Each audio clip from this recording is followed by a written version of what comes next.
स्वामी तुलसीदास जी 7 श्लोक लिखने के बाद पंचदेव उपासना में 5 सोठे लिखे। श्री गुरु चरण रज की वंदना की, संत समाज ब्राह्मणों की वंदना की।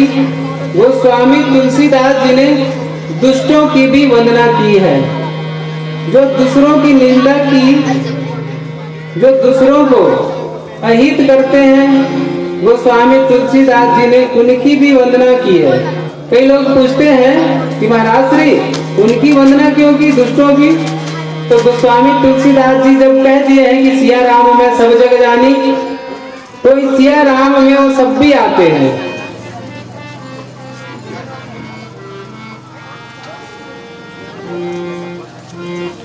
क्यों दुष्टों की वंदना करते हैं? तो गुरुदेव भगवान कहते हैं कि लाला, जीवन में विरोध का त्याग कर दीजिए।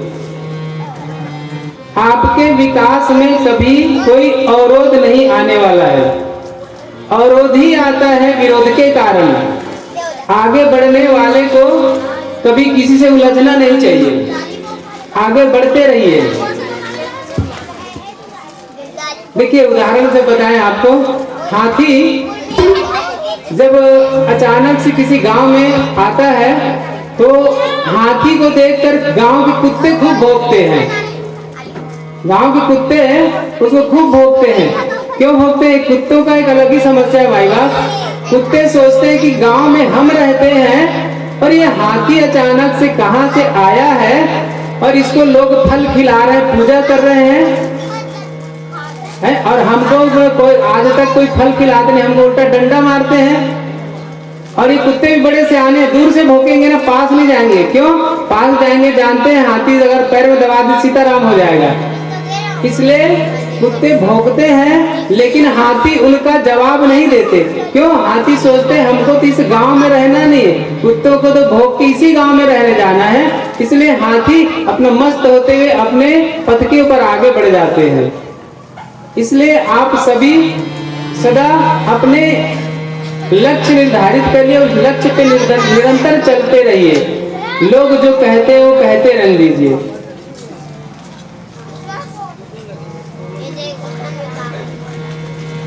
गुरुदेव भगवान इसे भी कथा के माध्यम से ले जाते हैं और कहते हैं हम तो हमारी मस्ती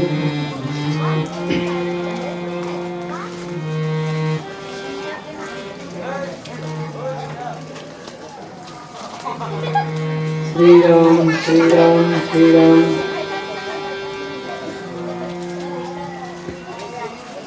इसलिए सदा आप विरोध से बचिए। देखिए कई लोग ऐसे भी होते हैं कि मिलने से कहते हैं कि महाराज श्री हम रोज भजन करते हैं, रोज कीर्तन करते हैं, रोज माला जपते हैं। रोज माला जपिए भाई बाप और पूरे गांव से केस लड़िए, ये कोई भक्ति होने वाली नहीं है। जब गोस्वामी तुलसीदास जी सब में कहते कि सिया राम में सब जग जानी, तो सबको भगवान राम समझ के सबको प्रणाम करिए, सबसे मित्रता रखते और आगे बढ़ते रहिए। अरे हम तो हमारी मस्ती में, चलिए हम तो हमारी मस्ती में बस झूमते चले। हम तो हमारी मस्ती में बस झूमते चले। हम तो हमारी मस्ती में, हम तो हमारी मस्ती में बस झूमते चले। हम तो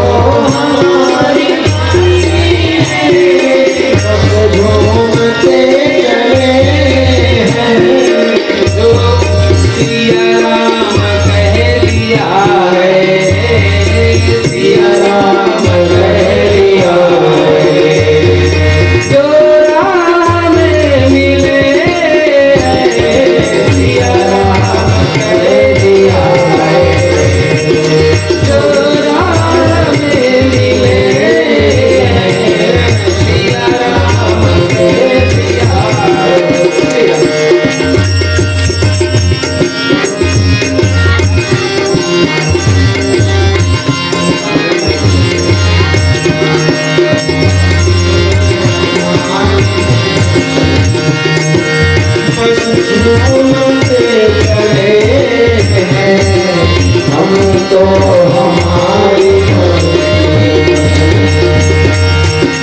ओ चाहे जैसा मौका पाएंगे नहीं होगा, चाहे जैसा मौका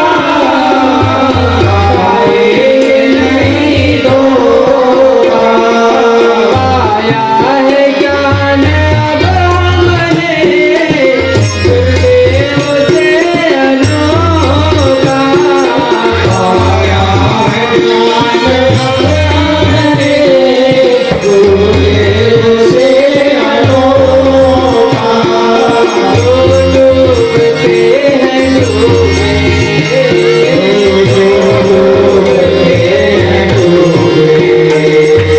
हम तैरते चले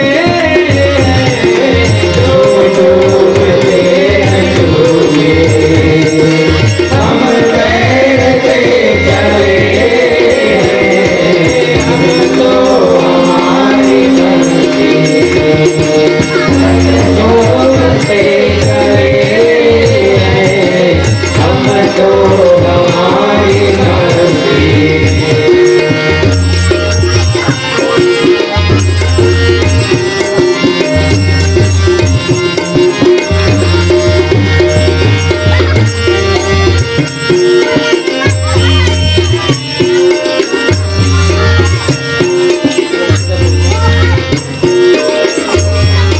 अलमंद है खुशी में कहते हैं इसे जीना, अलमस्त है खुशी में कहते हैं इसे जीना। यह मौत क्या भला है हमने इसे न जीना, यह मौत क्या बला है हमने इसे न जीना। रंगा मिला है रंगा मिला है हम दौड़ते चले रंगा मिला है हम लौटते चले हम तो हमारी मर्जी, बस झूमते चले हम तो हमारी मर्जी, बस झूमते चले हम तो हमारी मर्जी। ऐलान कर दिया है दुनिया में हम निराले, ऐलान कर दिया है दुनिया में हम निराले। सच हो किसी के दिल में तो आकर के आजमा ले, सच हो किसी के दिल में तुम आकर के आजमा ले, कहते हैं हम कहकर दो, कहते हैं हम कहकर दो, अब लौटते चले कहते हैं हम कहकर दो, हम लौटते चले हम तो हमारी मर्जी, सब तो हमारी मर्जी, बस लौटते चले हम तो हमारी मर्जी।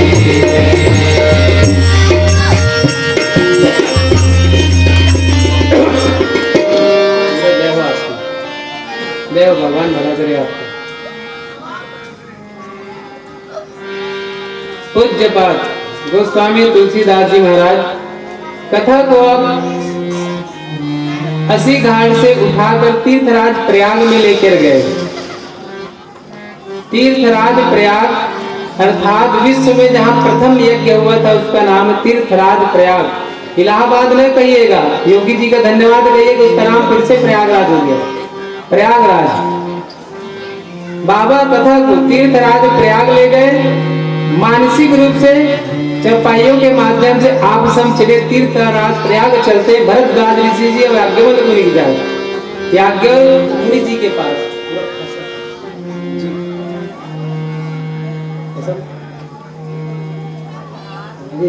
बेटा देखो ये 67 भरद्वाज।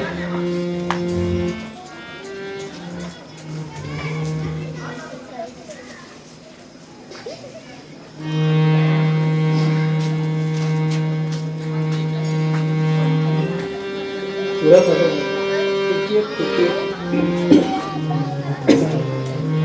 गोस्वामी तुलसीदास जी तीर्थराज प्रयाग लेके गए कथा को। तुलसीदास जी कहते हैं, बाबा कहते हैं कि तीर्थराज प्रयाग में एक महात्मा है जिनका नाम है भरद्वाज जी, महात्मा भरद्वाज। भरद्वाज जी के परिचय बताते हुए गोस्वामी तुलसीदास जी कहते हैं, चलिए चौपाई के माध्यम से प्रयागराज के सैर करके आते हैं। आगे से हम गा रहे हैं, आप लोग पीछे से गा सकते हैं। भरद्वाज मुनि बसहि प्रयाग, भरद्वाज मुनि बसहि प्रयाग, तिन्हि राम पद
अति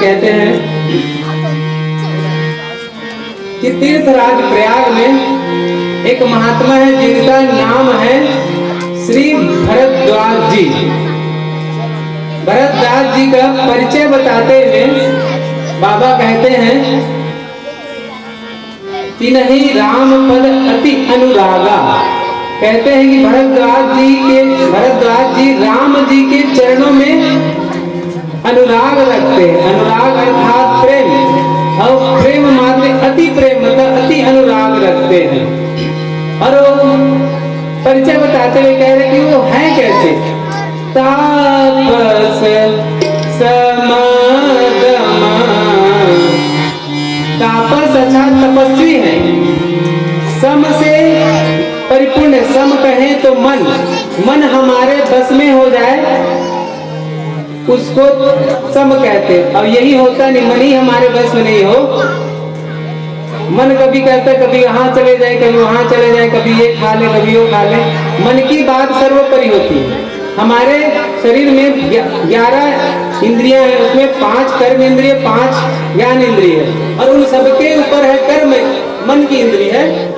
तो ये सभी इंद्रियों को बस में करा, अपने बस में रखते मन की इंद्रिय। एकादशी उपास इसीलिए रहा जाता है। एकादशी उपास रहने से इसका अर्थ ये होता है कि आपकी समस्त प्रकार की कामनाएं धीरे धीरे खत्म हो जाती है, लुप्त हो जाता है। एकादशी उपास का बड़ा व्रत है। आप सभी व्रत रखिए, लेकिन एकादशी व्रत जरूर रखना चाहिए। तपस्वी हैं भरद्वाज जी, सम अर्थात मन उनके बस में, दम कहे तो इंद्रियां उनके बस में है। और तपस्वी, कई लोग होते कि तपस्वी होने के बाद उनको क्रोधी होते, जो ज्यादा तपस्या करते हैं ना वो क्रोध हो जाते, जैसे कोई बात कहे ना सुने तो क्रोधित हो जाते हैं बहुत जल्दी। लेकिन यहाँ पे भरद्वाज जी क्रोधी नहीं है, क्या है, दया निधाना, दया के भंडार है। और परमारथ पर परम सुजान है, अर्थात भगवान के चरणों में भगवान के अनुसरण, उनके व्यक्तित्व के अनुसरण करने वाले परमारथ परम सुजान है, सज्जन व्यक्ति है।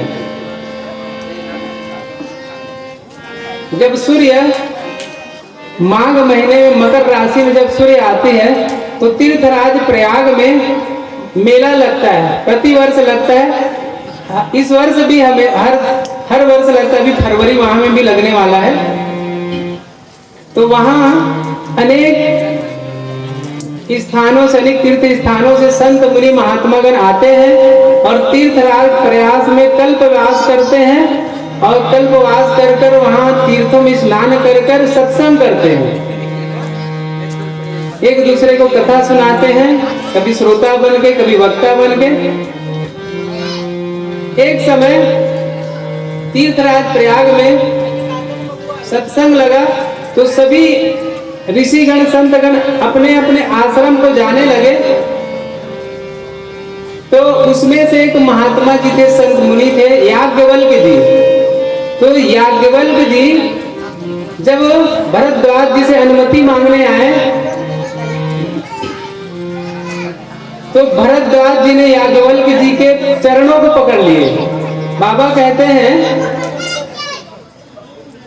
भरद्वाज राज्य पद टेकी, टेकी अर्थात जब याज्ञवल्क्य जी जाने लगे तो उसके चरणों को देखते रहे। जैसे अनुमति लेने आए भरद्वाज जी चरणों को पकड़ के लेट गए उनके, और कहे कि प्रभु सब जा रहे हैं नाथ, आप मत जाइए, आप मत जाइए प्रभु। और भरद्वाज जी याज्ञवल्क्य जी को अपने आश्रम में लेके गए और षोडशोपचार पूजन किए। पूजन करने के बाद यथा स्थान देखकर हाथ जोड़कर याज्ञवल्क्य जी से भरद्वाज जी कहने लगे, नाथ एक संग सबड़ मोरे, नाथ एक संग सबड़ मोरे, कर गत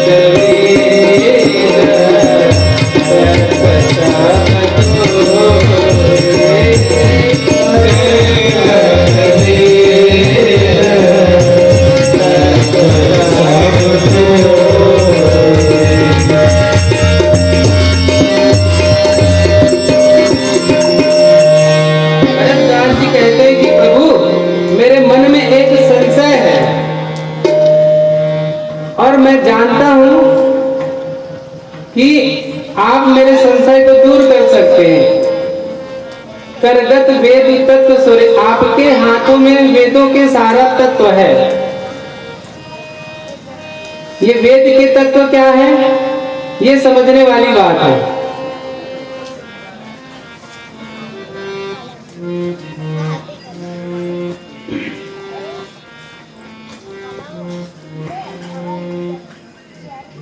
याज्ञवल्क्य जी से भरद्वाज जी जब पूछे ना तो बोले कि वेद तत्व, चारों वेद आपके हाथ में है प्रभु। जैसे कई लोग कहते हैं कि नहीं ये हमारे बाएं हाथ का खेल है, तो ये आपके करगत है, आपके वेद, चारों वेद आपके करगत है। ये वेद तत्व क्या है?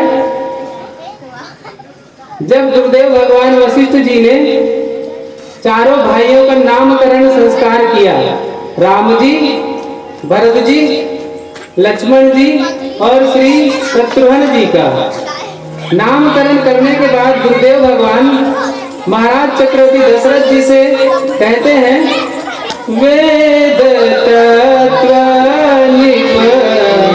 तब सूत चारी।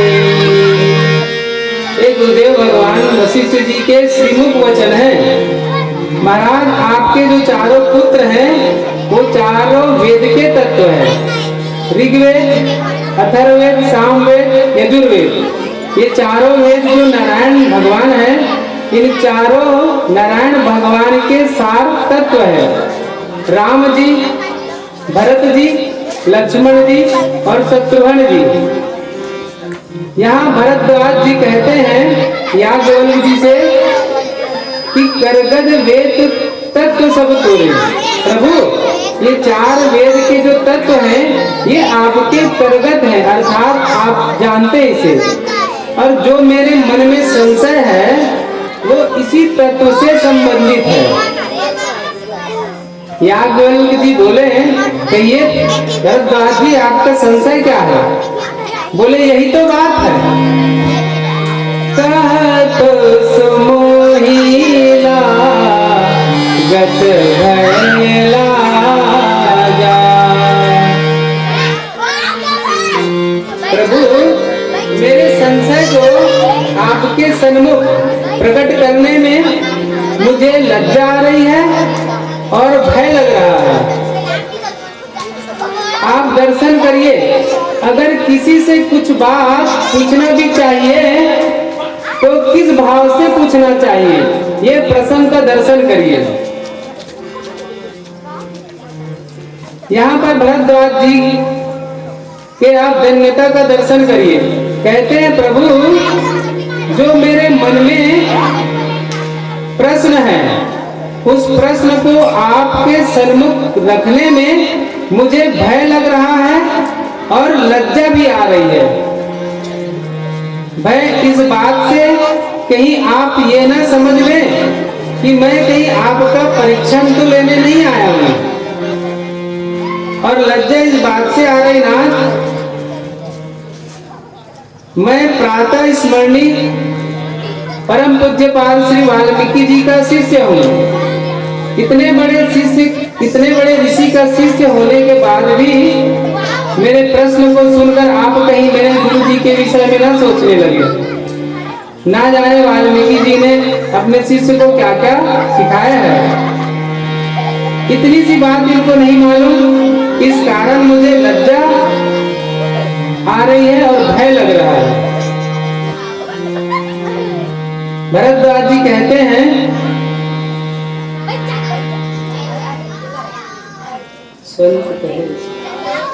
कि प्रभु लेकिन संत कही ऐसी नीति प्रभु, श्रुति पुराण मुनि गाव, होई न विमल विवेक उर गुरुसन क्रिय जुराव। संत भगवान ये नीति बताते हैं कि श्रुति यानी वेद पुराण मुनि गाते हैं क्या अपने श्रेष्ठ से छुपाव करने पर कभी भी विमल विवेक की होने वाला नहीं है।